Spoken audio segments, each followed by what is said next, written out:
मैं SC. Mishra from Mahatma Gandhi शिक्षण संस्थान दरभंगा, वर्ग नवम, विषय हिंदी, व्याकरण, पाठ अलंकार, भाग 2। अर्थालंकार, जहां काव्य सौंदर्य शब्दों के अर्थ में निहित हो, वहां अर्थालंकार होता है। अर्थालंकार के मुख्य 5 भेद हैं: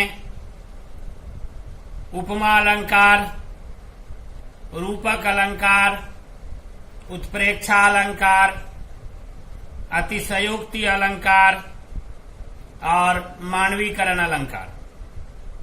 उपमा अलंकार, जहां काव्य में किसी वस्तु या प्राणी की तुलना रूप, गुण, धर्म आदि में समानता के कारण दूसरी प्रसिद्ध या श्रेष्ठ वस्तु या प्राणी से की जाए, वहां उपमा अलंकार होता है। जैसे पीपर पात सरिस मन डोला। उपमा अलंकार के 4 अंग होते हैं: उपमेय, उपमान, साधारण धर्म और वाचक शब्द।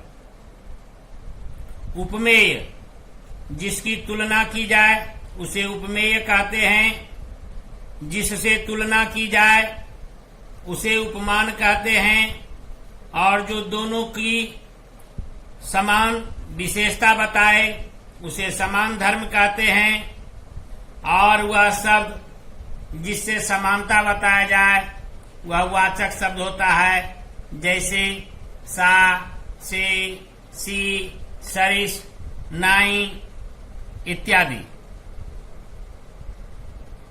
यहाँ पीपर पात सरिस मन डोला में मन उपमेय है, पीपर पात उपमान है, डोलना साधारण धर्म है और सरिस वाचक शब्द है। जब उपमा अलंकार में चारों अंग उपस्थित हो तो उसे पूर्णोपमा कहते हैं, और जिस काव्य में चारों अंग में से कोई एक अंग अनुपस्थित हो उन्हें लुप्तोपमा कहा जाता है। नंबर 2, रूपक अलंकार, जहां काव्य में अत्यधिक समानता के कारण उपमेय को उपमान का ही रूप दे दिया जाता है, वहां रूपक अलंकार होता है। जैसे मैया मैं तो चंद्र खिलौना लई हूं।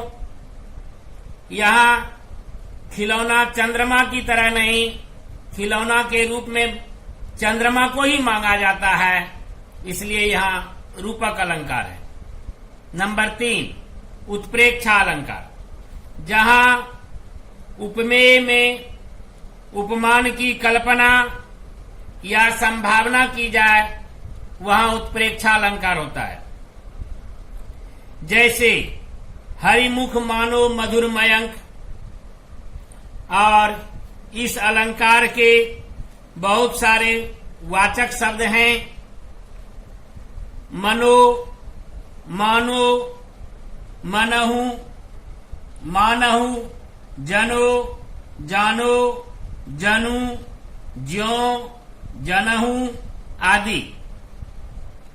अतिशयोक्ति अलंकार, जहां काव्य में किसी वस्तु की प्रशंसा करने के लिए अत्यंत बढ़ा चढ़ाकर वर्णन किया जाता है, वहां अतिशयोक्ति अलंकार होता है। जैसे आगे नदियां पड़ी अपार, घोड़ा कैसे उतरे पार, राणा ने सोचा इस पार, तब तक चेतक था उस पार।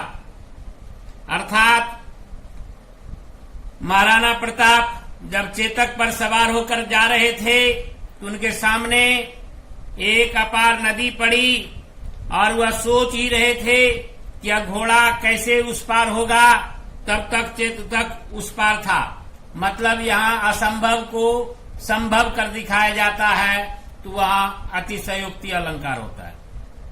मानवीकरण अलंकार, जहां मनुष्य से अलग प्राणियों व जड़ प्रकृति पर मनुष्य के क्रिया का भेद आरोपित किया जाता है, वहां मानवीकरण अलंकार होता है।